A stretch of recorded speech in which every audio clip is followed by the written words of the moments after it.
Europeans have always erased language. They didn't arrive in silence.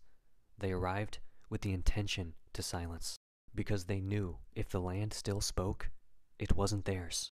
If people could still name themselves, they couldn't be owned. If the tongue still carried cosmology, resistance was always possible. So they didn't just burn books. They burned grammars. They didn't just outlaw dialects. They outlawed ways of being. Language was the first casualty of empire. Before contact, there were over 15,000 spoken languages across Earth. Post-contact, 6,000 remain, with over 40% critically endangered, and the vast majority erased by European conquest. This wasn't natural decline.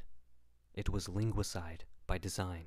1492, Columbus arrives. By 1550, Taino, Arawak, Siboney, and 50 other Caribbean languages are extinct. 1562, Diego de Landa burns Maya codices in Mani, Yucatan. He writes his own grammar of the Maya tongue, only after destroying native speakers' access to it. Between the 1830s and 1920s, across British Canada and the US, residential school systems criminalized the use of Ojibwe, Cree, Lakota, Diné, and over 300 native tongues. 1884, Berlin Conference begins. Within decades, over 2,000 African languages are marginalized, declared dialects, or rendered unfit for print. Between 1948 and 1994, apartheid South Africa teaches black children in Afrikaans and English, while criminalizing traditional Bantu languages in state institutions. Today, at least one language dies every 40 days, and most are indigenous, most in places once colonized by Europe. This is not linguistic evolution. It's epistemicide at empire scale. Good morning, good evening, and good afternoon, Africans. I hope you're faring well where you are, and if you ain't faring well, please do fine where you are.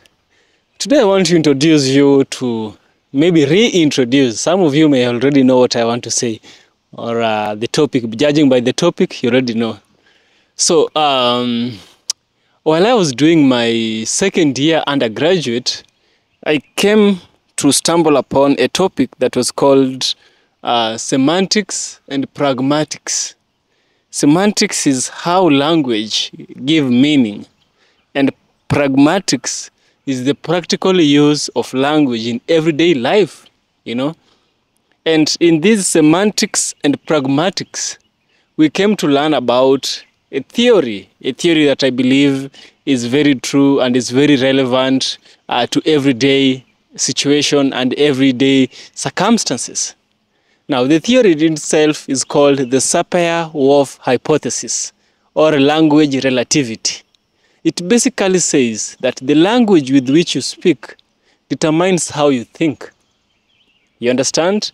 The language you speak determines how you think, right? So it means that if I want to change your perception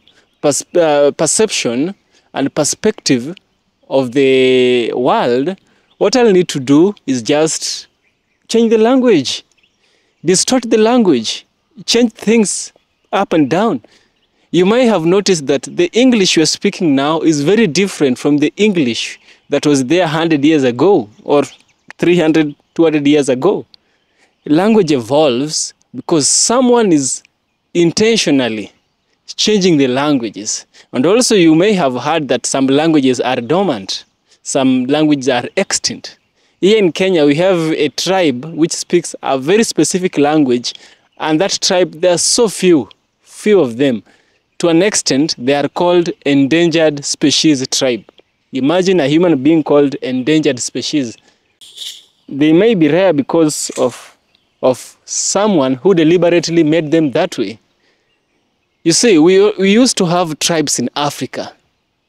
We used to have Luo, Fulani, Yoruba, Igbo, Zulu, Kosa, Amharic. We used to have all these, Baganda, Kikuyu, Luya, all that. But what happened next? what happened was someone came and replaced the language we used to speak.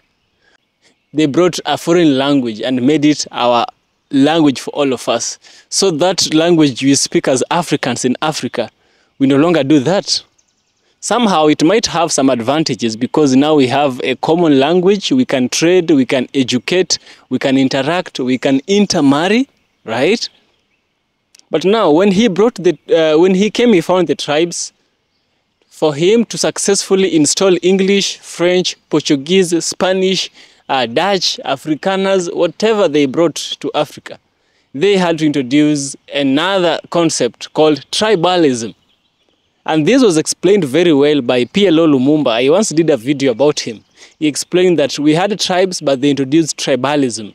Tribalism is the hatred of one tribe and the favoritism of one tribe over the other. You can think of tribalism as tribe supremacy.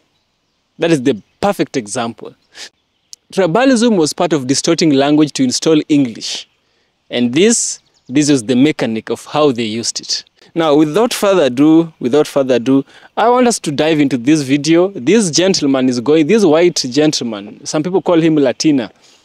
Let me call him a brother. This brother is going to clearly explain how, why, and when the Europeans distorted language and stole language to replace it with theirs. I'm telling you, this is going to be an interesting one, and I want us to dive in right away. Europeans have always been sexually deviant.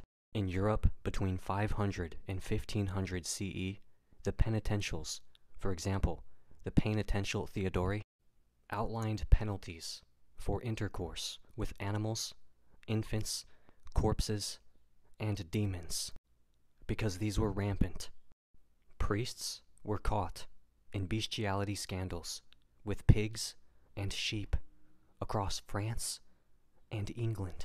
Guys, hit the link in the bio ASAP. I'm definitely losing the account for this one. Chastity belts weren't just invented, they were enforced. Women's genitals were literally locked by law. Meanwhile, in Africa, the Americas, and Polynesia, sex was integrated into social, ecological, and spiritual rhythms. The Igbo held erotic festivals like Omumu, celebrating fertility as a communal blessing. Hawaiians practiced Aikapu, a balanced system of gender-segregated but sacred food and sex taboos, rooted in harmony, not shame. Among the Nawa, adolescent sexuality was openly discussed and guided by elders, not demonized or hidden. Europe made sex about punishment. The rest of the world made it about continuity. Par au Cerf, Louis XV's pedophilic playground, funded by the French state, was staffed with girls aged between 12 and 15, forcibly taken or bribed from peasant families. Court records show officials managing logistics of rape as royal entitlement. Consent was a meaningless concept in a legal system where women couldn't testify against aristocrats. In comparison, Akan puberty rights, for example, Bergoro, centered girls with music, mentorship, and celebration, not shame or sexual access. Among Diné or Navajo, girls experienced the Quinalda ceremony to honor menstruation, framed as a moment of power, not perversion. The Zulu practiced umemulo, where girls marked womanhood with dance and spear-giving, not sexual servitude. Europeans saw young girls as property. Other cultures saw them as power incarnate. The 1860 Indian Penal Code, Section 377, criminalized all unnatural sexual acts, targeting hijras, same-sex couples, and non-binary communities. In Uganda, Nigeria, and Ghana, British officials imposed sodomy laws still used to persecute queer people to this day. Gender diversity was reframed as criminality, a direct attack on existing indigenous norms. Compare that to the Bugis in Sulawesi. Indonesia recognized 5 genders, including Bisu, who held sacred ceremonial roles. Zapotec communities in Oaxaca recognized Muxés, gender-diverse people respected as caretakers and artisans. In the Pacific Northwest, Two-Spirit people were respected in their communities long before European contact criminalized them. The world didn't invent queerness recently. Europe criminalized it globally. French soldiers systematically raped Algerian women during raids. Rape was logged as military efficiency, not atrocity, photographed and distributed through colonial postcards. These assaults were consumed as softcore propaganda in Europe. French psychiatric journals published studies on native women's resistance, code for sexual disobedience. Tuareg women owned property, initiated marriage, and moved freely across public space. Berber matrilineal traditions preserved land through the mother's line. Under Islam, pre-French North African societies granted more bodily and legal autonomy to women than Victorian France. France called this liberation. It was systemic desecration. In the Americas, Jesuits banned puberty, fertility, and marriage rituals, but documented them in detail, often with erotic overtones.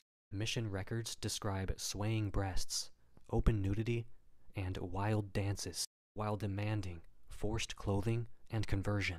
Ashaninka and Shuar people practiced ceremonial sexual unions tied to harvest and lunar cycles. Mapuche women underwent Nyatun ceremonies, where fertility was praised, not repressed. Yoruba spiritual traditions venerated orishas of love, pleasure, and sensuality, like Oshun, as divine forces of healing. The Jesuits condemned these acts as lewd. They were simply too colonized to comprehend sacred sexuality. Sarki Bartman, a South African woman, was paraded naked in freak shows, then dissected and displayed post-mortem. Her genitals and brain were kept in jars at Musée de l'Homme until 1974.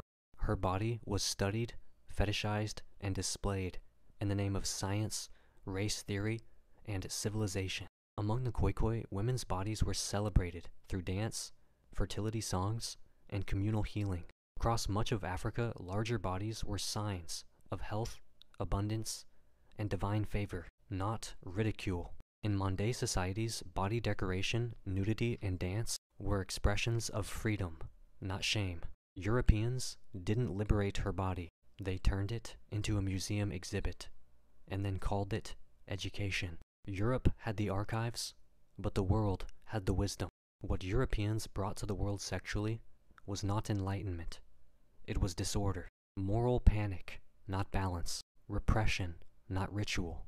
Exhibitionism, not embodiment.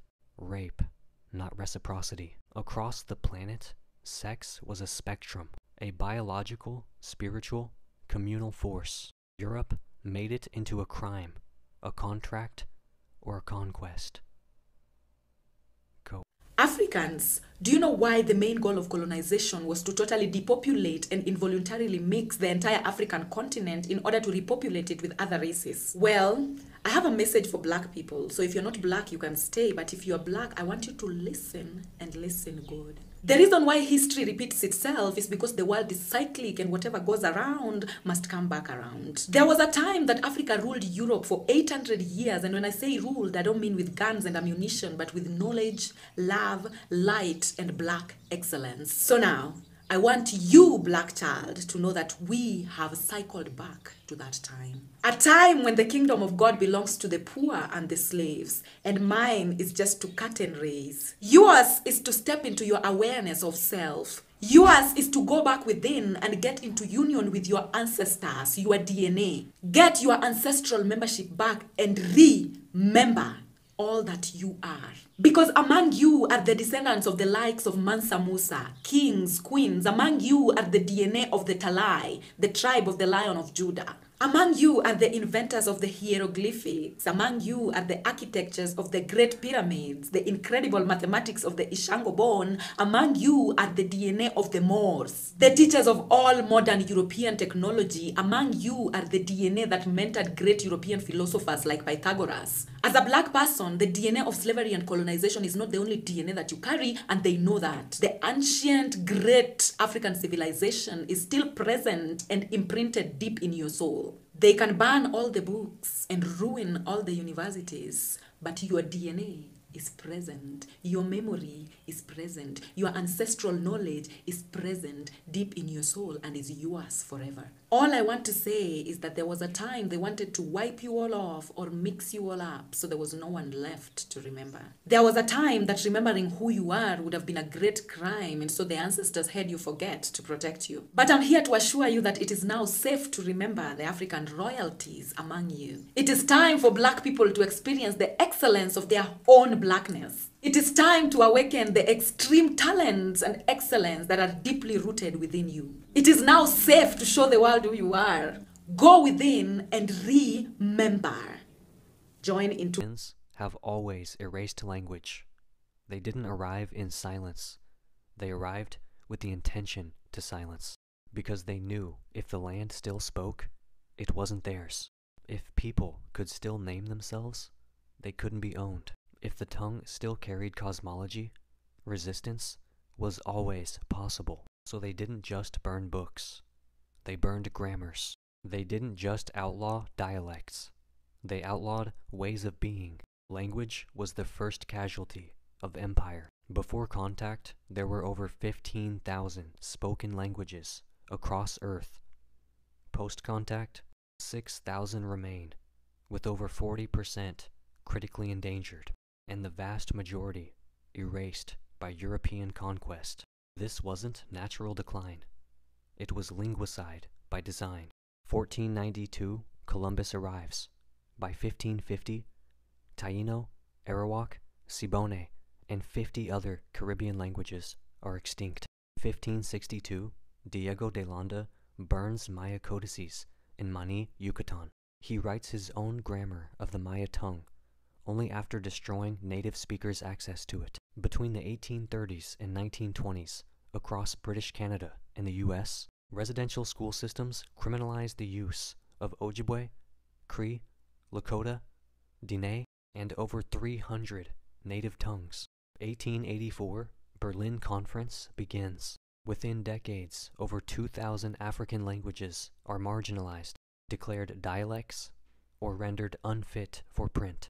Between 1948 and 1994, apartheid South Africa teaches black children in Afrikaans and English, while criminalizing traditional Bantu languages in state institutions. Today, at least one language dies every 40 days, and most are indigenous, most in places once colonized by Europe. This is not linguistic evolution. It's epistemicide at empire scale. Colonialism required linguistic subjugation. They didn't just want land. They wanted to own the narrative, and that meant controlling the script. In the Americas, Spanish and Portuguese missionaries demanded indigenous children learn Catholic catechisms in Latin, enforced by whips, rations, and isolation. Speaking Nahuatl, Mapudungun, Quechua, Guarani equals punishment. In French West Africa, colonial administrators forced Wolof, Fula, and Bambara speakers to adopt French as the language of civilization by denying native speakers access to courts, jobs, and education unless they complied. In Australia, the 1905 Aborigines Act enabled the government to seize children from multilingual indigenous households, leading to linguistic annihilation of over 250 Aboriginal languages within a century. They didn't translate. They replaced. They didn't learn. They erased. What was erased wasn't just words. It was world-making. Every language killed by Europe contained entire sciences. Nahuatl has dual-rooted verbs that collapse existence and action, meaning who you are is what you do.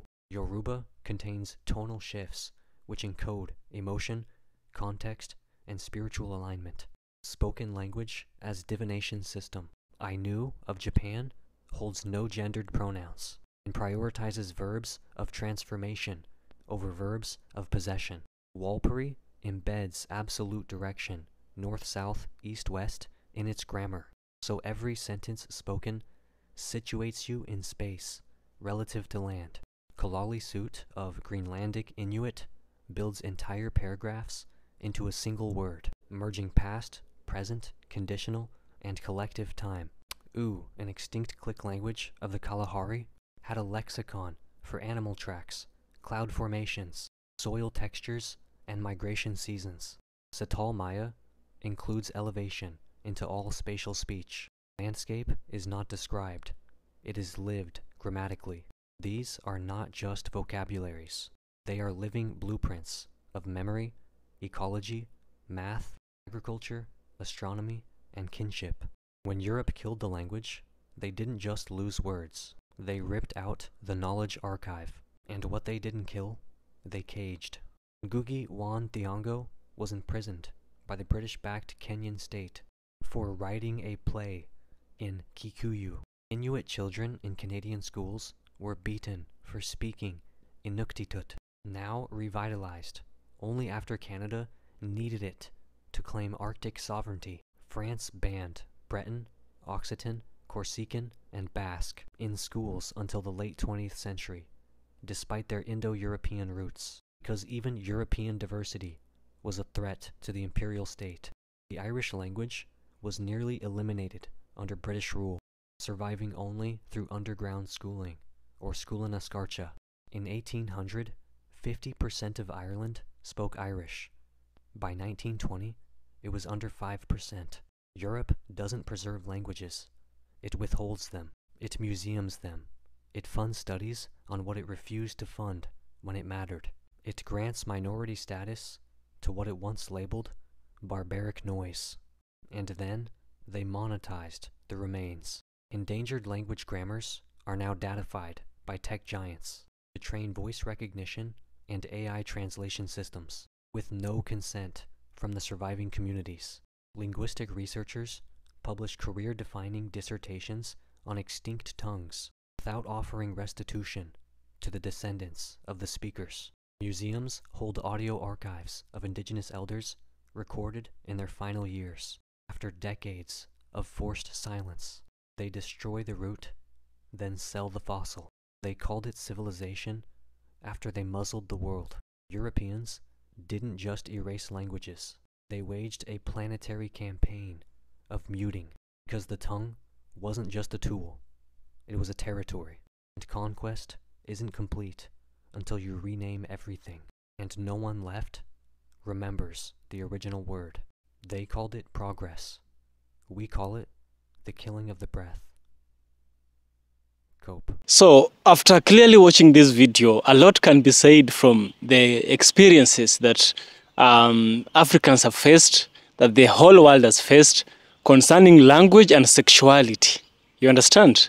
So beginning by continuing with this video, what I came to understand is how Europeans and how their conquest brought about this situation whereby they had to wipe the perspectives of individuals using language. You understand? You know that, for instance, the Portuguese colonized the East African coast for 200 years. 200 years of colonization of African coast. That's like 3 generations or 2 generations. You know, one is born and then another. So that one which came, that one which was there when the Europeans came, is another one which will be there by the time 100 years clocks. And so that which was being taught in with this first batch with this first generation of European conquest, the Europeans will try and remove some of the cultural identity, some of the traditions that are signs of, you know, individuality and individualism that identifies a particular person to a particular tribe and to a particular practice. You understand?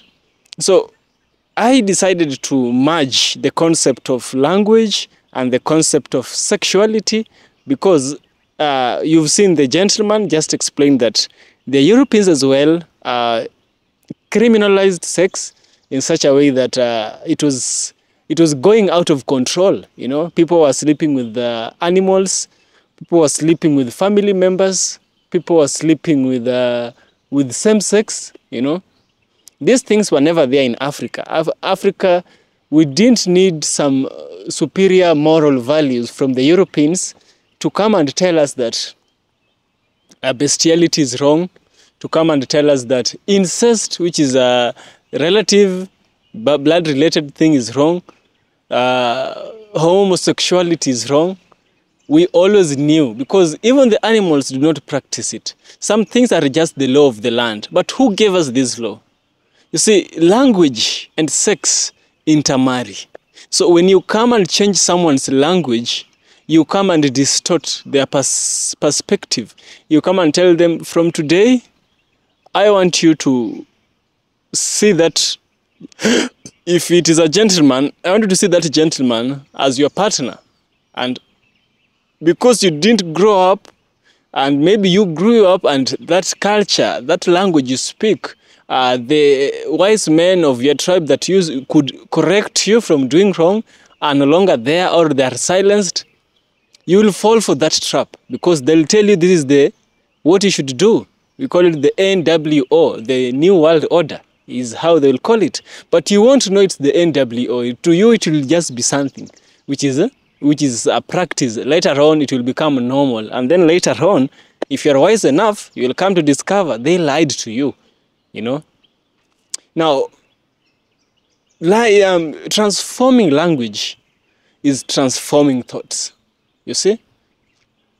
There's something I always say. The eloquence of speech is not clarity of thought. I don't care how good you speak English. I don't care how good you speak French, how good you speak Spanish, how good you speak any European language. No language is superior than the other, and I still don't care what language you speak. You see, the measure of intelligence is not how fluent you are in a certain language, in a foreign language. You should know English as part of your language as well. Be fluent in speaking your own African language. Because if you can speak fluent in your own African language, your language has moral values it carries. For instance, for us, I'll give you an example. When a newborn is born, when a newborn comes to earth, let's say 1 month old, the father of that newborn should sleep nowhere. Even if he has 10 wives, he shouldn't sleep nowhere for the sake of this newborn child. You see? And also, the mother should never be touched. Never ever be touched. During that time, no. And the father also no. See, there's a spiritual connection. And it only comes because we speak up a specific language which identify us to a particular practice. A practice that, there are some practices I really don't agree with, even in my own tribe. There are practices I really don't agree with. But there are practices I see, this one has been rooted out of the concept of respect.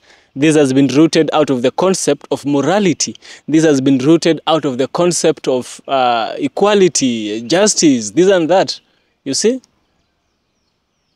So maybe the Europeans came and changed all that. For instance, the language I speak is called Dholuo. Dholuo is a tonal language, you see? It carries meaning with the tone. A specific word might have multiple meanings depending on the tonal variation you use. That's a good example. But if the white man comes, he removed them all. We used to have here in Kenya, we used to have what we used to call home science as a subject. We used to have mother tongue. Exams were being printed in mother tongue. That specific exam, this exam was there to evaluate your efficiency in your mother tongue. Today it's no longer there. We don't have we have Chinese being taught in African schools, but we don't have mother tongue, African mother tongue being taught. No, we don't get that. So the children we are bearing are children who are going to lose. The children we are bearing are children who are going to lose what? That thing which identifies them, that connects them to Africa. That's why I can never name my child full English language, you know. Christian and African name. Christian and African name. I pity those who